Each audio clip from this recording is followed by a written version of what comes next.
সোনাটা celebration committee. হ্যাঁ, তাদের নিবেদনে মহাভারতের নারী, গান্ধারী থেকে কুন্তি, কুন্তি থেকে দ্রৌপদী, দ্রৌপদী থেকে উলুপি, আরও অনেকে। তাদের উপস্থাপনা অবশ্যই নারীদের মনে দাগ কাটবেই। আমাদের কবির কথায় কালের যাত্রার ধ্বনি শুনিতে কি পাও, তারই পথ নিত্যই উধাও। কিন্তু কালোত্তীর্ণ যে মহাকাব্য, তা আমাদের কাছে চিরকাল প্রাসঙ্গিক। তাই মহাভারত চিরকালই আলোচনার কেন্দ্রবিন্দুতে ছিল, আছে এবং থাকবে। অসংখ্য চরিত্রের পরিপাট্য বুননে, ঘাত প্রতিঘাতে এই মহাকাব্য আমাদের জীবনের সঙ্গে অঙ্গাঙ্গিভাবে জড়িত। কিন্তু আজ অনুভব করব সেই সব নারীদের অনুভূতি, তাদের চোখ দিয়ে দেখব মহাভারতকে। সময়ের সীমাবদ্ধতার জন্য আমরা কয়েকটি চরিত্রকে বেছে নিয়েছি মাত্র। ভানুমতী, হিড়িম্বা, দুঃশলা এবং আরও উল্লেখ্য নারীদের রূপায়ণ করতে অসমর্থ হয়েছি।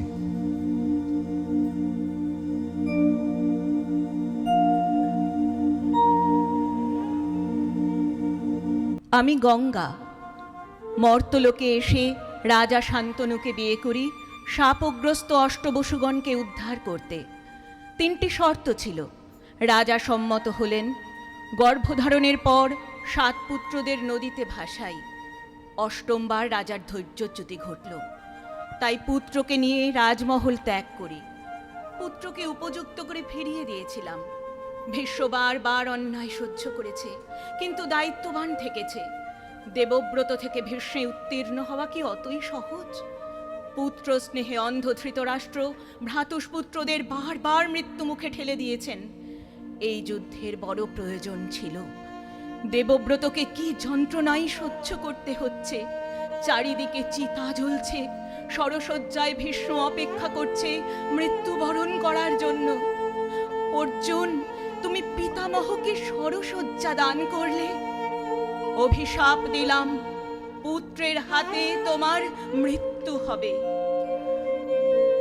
আমার মুক্তি সর্বজনে মনের মাঝে দুঃখ বিপদ তুচ্ছ করা কঠিন কাজে বিশ্বধাতার যজ্ঞশালা আত্মহোমে বহ্নি জ্বালা জীবন যেন দিয়াহুতি মুক্তি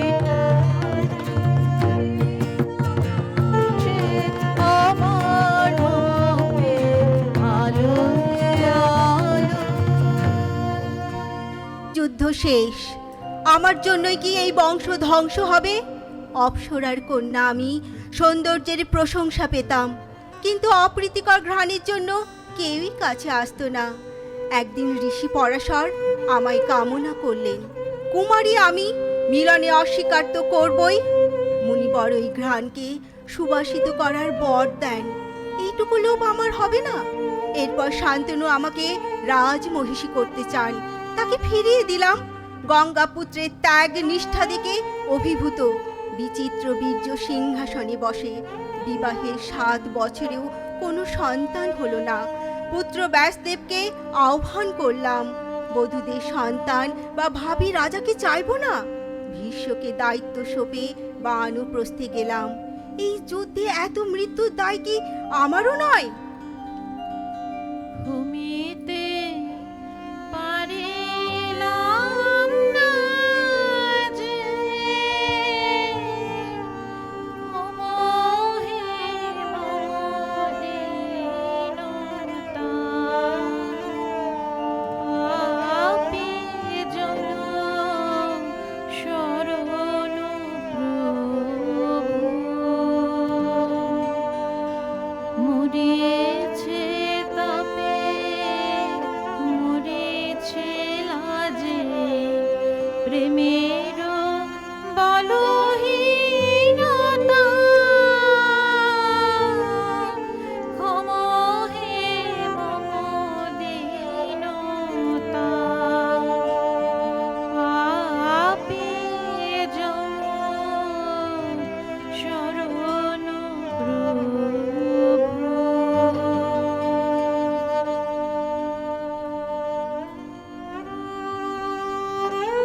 কাশীরাজের 3 কন্যা, আমি জ্যেষ্ঠা। পিতা আমাদের জন্য স্বয়ংবরের আয়োজন করেছিলেন। আমি সুবলের রাজা শাল্যের প্রেমে বিভোর। মিলনের প্রতীক্ষায় দিন গুনছিলাম। পিতা স্বয়ংবর সভায় আমন্ত্রণ করেছিলেন বীর রথী ও মহারথীদের। আমি প্রিয়তমের গলায় মালা পরিয়ে তার আলিঙ্গনে নিজেকে সমর্পণ করবার জন্য উন্মুখ হয়েছিলাম। মালা হাতে যখন 3 বোন চলেছি প্রিয় পুরুষদের উদ্দেশ্যে, তক্ষুনি এক প্রতাপশালী পুরুষ আমাদের 3 ভগ্নীকে বলপূর্বক রথে তুলে নিলেন। সমস্ত রাজারা একজোটেও কিচ্ছু করতে পারলেন না। উনি ভীষ্ম বৈমাত্রেয় ভ্রাতা বিচিত্র বীর্যের সঙ্গে আমাদের 3 বোনের বিয়ে দেবার উদ্দেশ্যে অপহরণ করেছেন। আমার মনের কথা শুনে আমাকে পৌঁছে দিলেন রাজা শাল্যর প্রাসাদে। তখনও বুঝিনি আমার সমস্ত স্বপ্ন ভুল লুণ্ঠিত হতে চলেছে। স্বপ্ন দেখার শুরুর মুহূর্তেই দেখলাম রাজা শাল্যের অন্য রূপ। অপহৃতা রমণীকে স্ত্রীর মর্যাদা দিতে তিনি রাজি নন। আধার ঘনায় শূন্যে নাহি জানে নাম, কে রুদ্র সন্ধানে সিন্ধু দুলিছে দুর্দাম। অরণ্য হতাশ প্রাণী আকাশে ললাটানে, দিকে দিকে কেঁদে ফিরে কি দুঃসহ ব্যথা। কাঁপাও ঝড়ের বুকে একে ব্যাকুলতা, হায় দেখা না দেখায় মিশাহে হে বেকুলতা। কাঁপাও ঝড়ের বুকে একে ব্যাকুলতা, হায় দেখা না দেখায় মিশাহে। কোথায় যাব আমি? শেষ পর্যন্ত স্থির করলাম ভীষ্মের কাছেই ফিরে যাব। তিনিও আমাকে গ্রহণ করতে অস্বীকার করলেন। জানালেন তিনি প্রতিজ্ঞাবদ্ধ, বিবাহ তিনি করবেন না। অনেক অনুনয় করলাম, কিন্তু তিনি ফিরিয়ে দিলেন। ক্ষোভে দুঃখে প্রতিশোধ নিতে উত্তাল আমি। একমাত্র ধ্যান জ্ঞান ভীষ্মকে যুদ্ধে পরাভূত করা। ছুটে গেলাম ভীষ্মগুরু পরশুরামের কাছে। তিনি ভীষ্মকে আদেশ করলেন আমাকে গ্রহণ করার জন্য। অখণ্ড প্রতিজ্ঞাবদ্ধ তিনি। অসহায় বিপন্ন মন এক জেদে উত্তাল হয়ে উঠল। আমি যে এক অবলা নারী, শক্তি আহরণের জন্য মহাদেবের আরাধনায় মগ্ন হলাম। মহাদেব বর দিলেন, তুমি পরজন্মে ক্লীব রূপে জন্ম নেবে এবং ভীষ্মবধের কারণ হবে। বর পাওয়া মাত্র আমি চিতাগ্নিতে প্রাণ বিসর্জন দিলাম। নতুনভাবে জন্মগ্রহণ করলাম রাজা দ্রুপদের কন্যা শিখণ্ডিনী হয়ে। পুরুষ হিসাবে অস্ত্রবিদ্যায় শিক্ষা নিলাম। বিয়ে করে পত্নীর কাছে ধরা পড়লাম। পরে শিখণ্ডী হয়ে ফিরলাম প্রাসাদে। পুরুষত্ব প্রমাণ করতে হলো। আমি নিজেকে তৈরি করলাম, অস্ত্রবিদ্যা শিক্ষায় মনোনিবেশ করলাম। একটাই উদ্দেশ্য, প্রতিশোধ। কৌরব পাণ্ডবদের মধ্যে মহাযুদ্ধ আসন্ন। এ তো সুবর্ণ সুযোগ। অর্জুনের রথের সারথি হয়ে দাঁড়িয়েছিলাম ভীষ্ম আর অর্জুনের মধ্যে। দূরে সরসজ্জায় ভীষ্ম যন্ত্রণায় ছটফট করছে, আর আমি তৃপ্ত।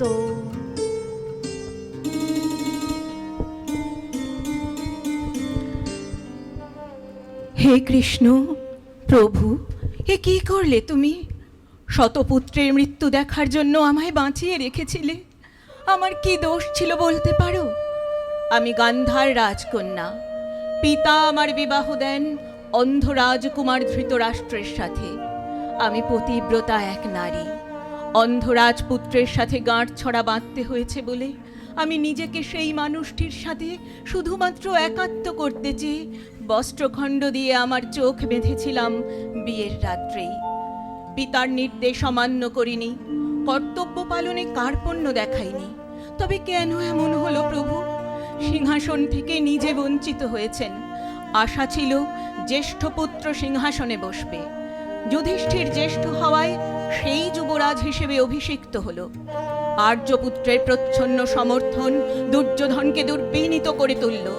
দুঃশাসন, দুঃসহ, যুযুৎসু সমস্ত ভ্রাতা মিলে মেতে উঠল পাণ্ডবদের ধ্বংস করার জন্য। এরা আমার সন্তান। সোজা পথে যখন পাণ্ডবদের ক্ষতি করতে পারল না, তখন ছল চাতুরীর আশ্রয় নিল। রাজবধূকে ভরা সভাগৃহে অপমান অত্যন্ত গর্হিত অন্যায়। পাণ্ডবদের অর্ধেক রাজত্ব দিতেও অস্বীকার করল দুর্যোধন।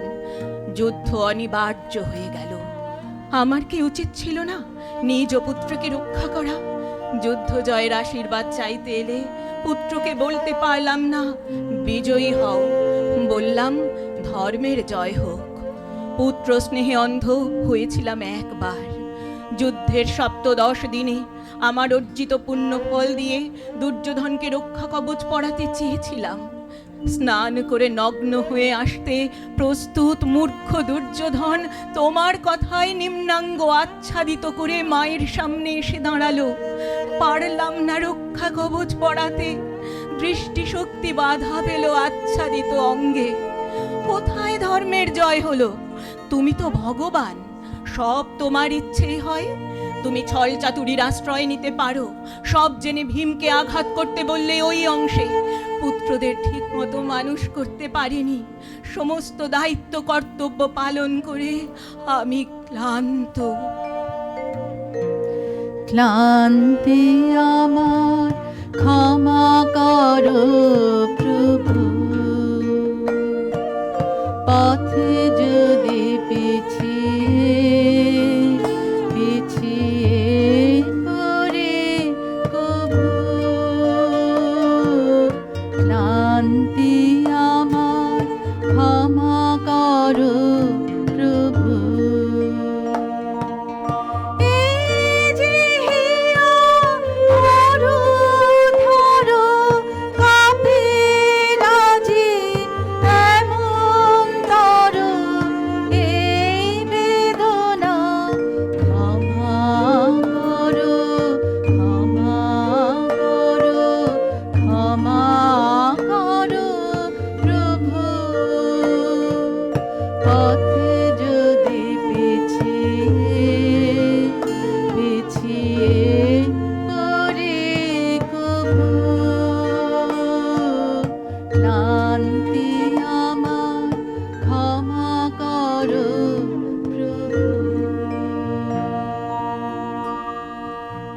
শুনেছি সেদিন নাকি তুমি মিলে তোমরা সদলবলে সভা করেছিলে, আর সেদিন তোমরা নাকি অনেক জটিল ধাঁধা না বলা অনেক কথা তুলেছিলে। কেন শুধু ছুটে ছুটে চলা, একই কথা বলা, নিজের জন্যে বাঁচা নিজেকে নিয়ে?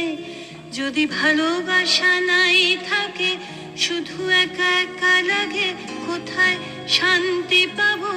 কোথায় গিয়ে বলো, কোথায় গিয়ে? With the age-old guitar, adda and friendship, a place for the bookworms, a place for the binge watchers, a place for the dreamers, a place to break free from the endless monotony. Let new stories brew at Coffee House, Newtown. আমি যদুবংশীয় রাজা সুরের কন্যা। পিতা প্রতিশ্রুতি মতো আমাকে দান করলেন রাজা কুন্তিভোজকে। আমি কুন্তি। ঋষি দুর্বাসা আমাকে যে মহামন্ত্র দান করলেন, সেই মন্ত্র বলে যে কোনো দেবতার অনুগ্রহে পুত্র লাভ করতে পারি। সূর্যদেবকে আহ্বান করি, তিনি আমার গর্ভাধান করেন এবং পরম রূপবান এক পুত্র লাভ করি। লোকলজ্জার ভয়ে সদ্যজাতকে একটি পাত্রে জলে ভাসিয়ে দিই। অধীরত জলে ভাসমান নবকুমারকে পেয়ে আহ্লাদিত হয়, আপন পুত্ররূপে পালন করে। পুত্রের নাম হয় বৈকর্তন ও কর্ণ। স্বয়ংবর সভায় ভরতবংশীয় বীর পাণ্ডুকে পতিত্বে বরণ করি। পাণ্ডুরাজ মাদ্রীকে বিবাহ করে দিগ্বিজয় করার পরে দুজনকে নিয়ে বনবাসে যান।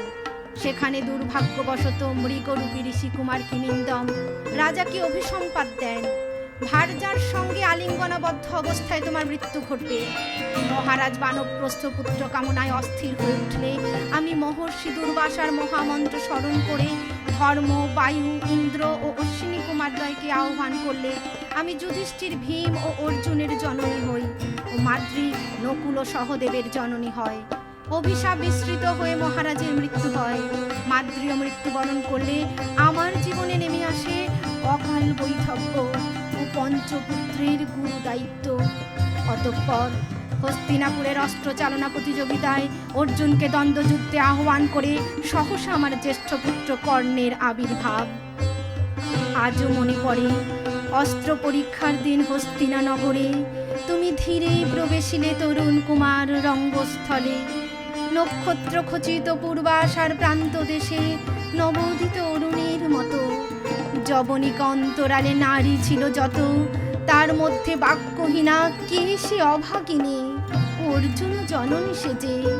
অতৃপ্ত স্নেহ ক্ষুধার সহস্র নাগিনী জাগায় জর্জর বক্ষে, কাহার নয়ন তোমার সর্বাঙ্গে দিল আশিস চুম্বন অর্জুন জননী সেজে।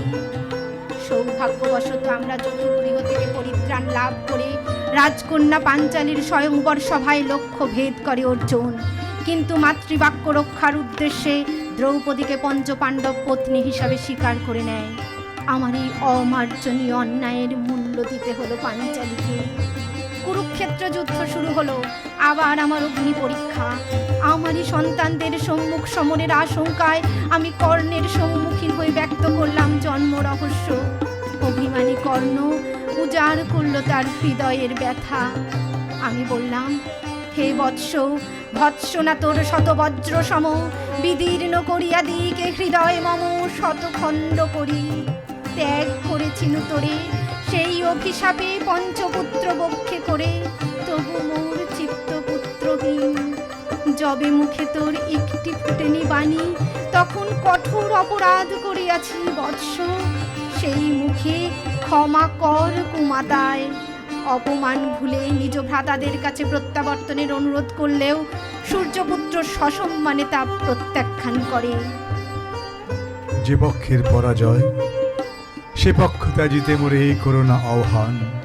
জয়ী হোক, রাজা হোক পাণ্ডব সন্তান। আমি রব নিষ্ফলের হতাশের দলে, জন্মরাত্রে ফেলে গেছে মোরে ধরাতলে। নামহীন, গৃহহীন, আজিও তেমনি আমারে নির্মম চিত্তে ত্যাগ জননী। দীপ্তিহীন, কীর্তিহীন, পরাভব পরে শুধু এই আশীর্বাদ দিয়ে যাও মোরে। জয় লোভে, যশ লোভে, রাজ্য লোভে ওই বীরের সদ্গতি হতে ভ্রষ্ট নাহি হই। আমি যাজ্ঞসেনী, অগ্নোদ্ভূতা পূর্ণ বয়স্কা নারী, ভরত কুলবধূ মহাভারতী। আমার স্বয়ম্বর সভায় অর্জুন ঊর্ধ্বচারী মৎস্যের চক্ষু বিদ্ধ করে সসম্মানে উত্তীর্ণ হন। মাতা কুন্তীর কথায় কেবলমাত্র অর্জুন নয়, আমি হলাম পঞ্চভ্রাতার পত্নী। অর্জুনকে জিজ্ঞাস্য, পাঞ্চাল বিজয় কি ছিল শুধু পৌরুষের আস্ফালন? আমার ভাগ্যে কিন্তু শুধুমাত্র আপনার স্ত্রী হওয়া হলো না। অর্জুন, প্রথম দেখার মুহূর্তে হৃদয়ে দিয়েছিলাম আপনাকে। ইন্দ্রপ্রস্থের সৌধ শিখরে যখন আছড়ে পড়ত নববর্ষার জলধারা, আমি ছুঁতে চাইতাম আপনাকে। আপনার ব্যাকুলতা তখন অন্য নারীর প্রতি। আমার একাধিক সম্পর্কে বারংবার সঁপে দিতাম মন নয়, শুধুমাত্র দেহ। কেন মেঘ আসে হৃদয় আকাশে, তোমারে দেখিতে দেয় না। মোহ মেঘে তোমারে অন্ধ করে রাখে, তোমারে দেখিতে দেয় না। মাঝে মাঝে তব দেখা পাই, চিরদিন কেন পাই না। ক্ষণিক আলোকে আখির পলকে তোমায় যবে পাই দেখিতে, ওহে হারাই হারাই সদা হয় ভয়। হারাইয়া ফেলি চকিতে আস নামিতে, হারাইয়া পলক না মোর হৃদয় না জুড়াতে হারাইয়া ফেলি চকিতে মাঝে মাঝে তব দেখা পাই চিরদিন কেন পাই না। ধর্মপুত্র, আমাকে পণ রাখার অধিকার কে দিল আপনাকে? আমার অন্য স্বামীদের অনুমতি নিয়েছিলেন? এই দূত সভায় আমার উপলব্ধি হলো নারী শুধু বিলাস সঙ্গিনী, মণিময় হার, তরুণী দাসী, দান্ত মাতঙ্গ, অশ্বযূথ আর আমি এক পংক্তিতে একই মূল্যে দাঁড়িয়েছিলাম।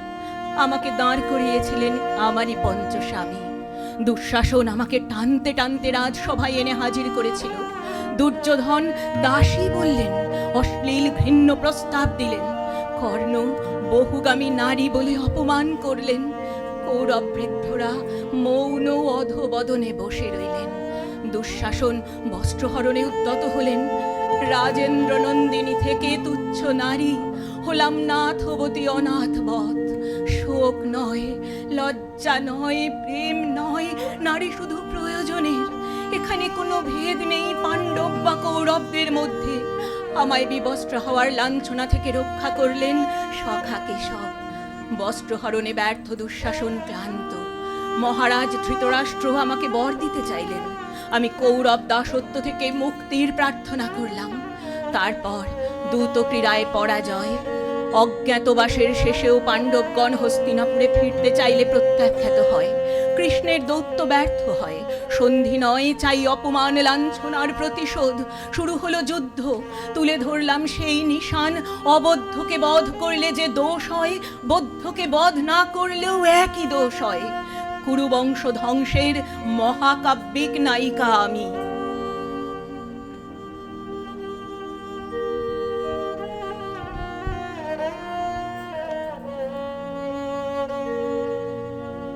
আমি নাগরাজ কৌরব্বার কন্যা উলুপি।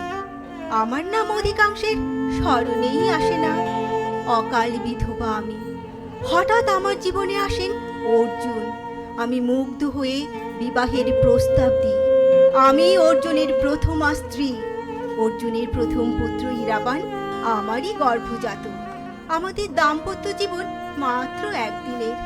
আমাদের প্রতি তেমন আগ্রহ না থাকলেও চিত্রাঙ্গদার প্রতি আকর্ষণ ছিল গভীর। একদিকে নিষ্পৃহতা, অন্যদিকে দায়িত্ব কর্তব্য পালন, এই বৈপরীত্য অনুমেয়। আমি তোমার বিরহে রহিব বিলীন, তোমাতে করিব বাস। দীর্ঘ দিবস দীর্ঘ রজনী দীর্ঘ বরষ মাস। যদি আরো কারে ভালোবাসো, যদি আরো নিরাগে আসো, তবে তুমি যাহা চাও তাই যেন পাও। আমি যত দুঃখ পাই গো, আমার পরাণ যাহা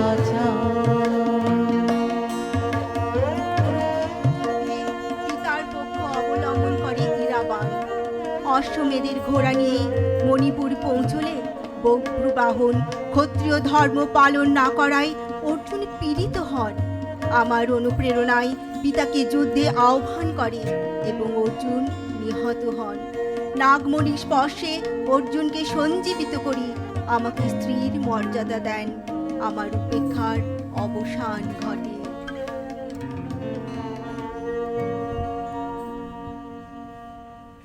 রাজা চিত্রবাহনের কন্যা আমি। অর্জুন মণিপুর রাজ্যে এলে আমার সৌন্দর্য ও অস্ত্রচালনায় মুগ্ধ হন। আমার পানি গ্রহণের ইচ্ছা প্রকাশ করলে পিতা শর্ত দেন আমার গর্ভের পুত্র পিতার বংশধর হবেন। রাজি হন অর্জুন। আমার গর্ভে আসে বভ্রুবাহন। পরম সৌভাগ্যবতী আমি। অর্জুন আমার প্রেমে আকুল। পুত্র ভূমিষ্ঠ হলে পিতার হাতে সমর্পণ করে অর্জুন প্রত্যাবর্তন করেন। তখন বিষাদের ফল্গুধারা আমার মনে, এ কেমন প্রেম! পূজা করে মোরে রাখিবে ঊর্ধ্বে, সে নহি নহি হেন করে মোরে রাখিবে পিছে, সে নহি নহি আমি চিত্রাঙ্গদা রাজেন্দ্র নন্দিনী। অশ্ব নিয়ে অর্জুন যখন মণিপুর আসেন, বভ্রুবাহন পিতাকে অভ্যর্থনা জানায়। রুষ্ট হন অর্জুন। উলুপির প্ররোচনায় পিতাকে যুদ্ধে আহ্বান করে। পিতা নিহত হন। উলুপির আনা নাগমণির স্পর্শে অর্জুন পুনর্জীবিত হন। এরপর আমি হস্তিনাপুরে বিরাজ করি। পাণ্ডবেরা মহাপ্রস্থানে রওনা হলে আমি পুনরায় মণিপুরে ফিরে যাই। আমি বসুদেব কন্যা ও বাসুদেব ভগিনী। অর্জুন আমাকে প্রথম দর্শনেই ভার্যারূপে কামনা করেন। কৃষ্ণের পরামর্শে আমাকে বলপূর্বক হরণ ও বিবাহ করেন। আমি তোমার সঙ্গে বেঁধেছি আমার প্রাণ, সুরের বাঁধনে তুমি জানো না আমি তোমারে পেয়েছি অজানা সাধনে। আমি তোমার সঙ্গে বেঁধেছি আমার প্রাণ, সুরের বাঁধনে। আবার বিবাহে দ্রৌপদী অসন্তুষ্ট, এটা উপলব্ধি করেছিলাম। কোনো নারী কি সপত্নীকে সানন্দে গ্রহণ করতে পারে? প্রথম দর্শনেই আমি নিজেকে সমর্পণ করি। দ্রৌপদী স্নেহে আলিঙ্গন করেন। পুত্র অভিমন্যু অস্ত্রবিদ্যায় দক্ষ হয়। ধিক্কার জানালাম পাণ্ডবদের। কেন আমার পুত্রকে অসহায় অবস্থায় প্রাণ দিতে হলো? অর্জুন যার পিতা, কৃষ্ণ যার মাতুল, তার কেন এই পরিণতি? স্বামীহারা উত্তরার সম্মুখীন হওয়ার দৃঢ়তা আমার ছিল না। পুত্র শোকের পর আবার বিপর্যয়। উত্তরা সব প্রসব করে, কৃষ্ণ তাকে সঞ্জীবিত করেন। পাণ্ডবেরা মহাপ্রস্থানে গেলে রাজ্য রক্ষার গুরু দায়িত্ব বর্তায় আমার উপর।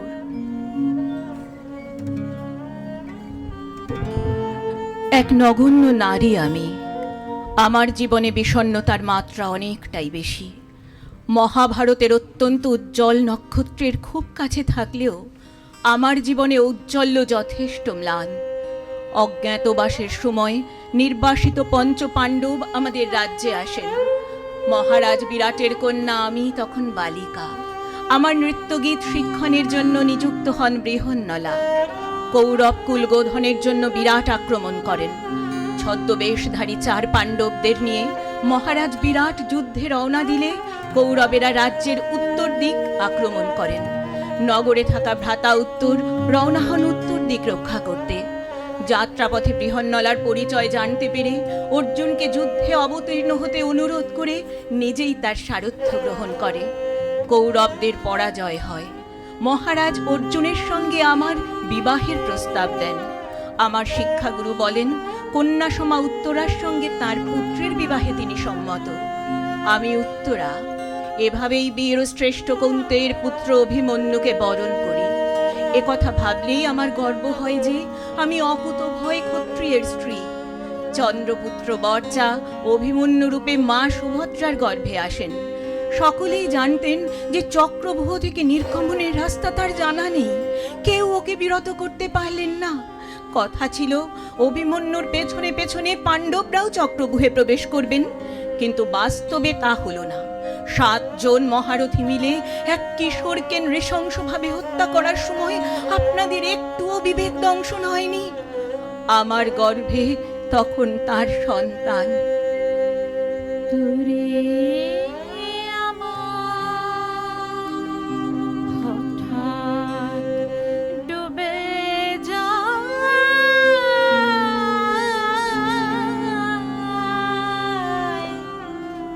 দূরে আমার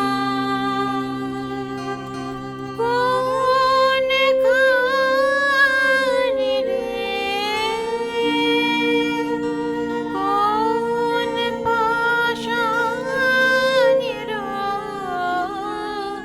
ঘাট, তোরে আমার নবীন তোরে নূতন চলে দিনে পারে অগাধ জলে,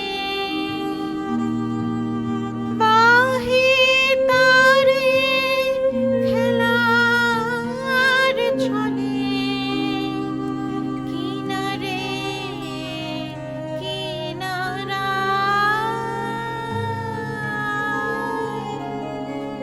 তোরে আমার। স্বামীর মৃত্যুতে জীবন দুঃসহ মনে হয়েছে আমি আত্মহনন করি। পরক্ষণেই ভাবি আমি তো মা। জানতাম না আরো কালো মেঘ ঘনিয়ে আছে। পরাস্ত ভীত উন্মত্ত অশ্বত্থামা নারায়ণাস্ত্র নিক্ষেপ করেন। সেই অস্ত্র নিক্ষিপ্ত হয় আমার জঠরে। এই সন্তানের মৃত্যুর জন্য কে দায়ী? আমি পুত্রের সব প্রসব করলে পরিত্রাতা হন কৃষ্ণ। নিথর শিশুর শরীরে আসে প্রাণের স্পন্দন, নাম হয় পরীক্ষিত। পাণ্ডবেরা মহাপ্রস্থানে গেলে রাজা হয় পরীক্ষিত। আমি রাজমাতা।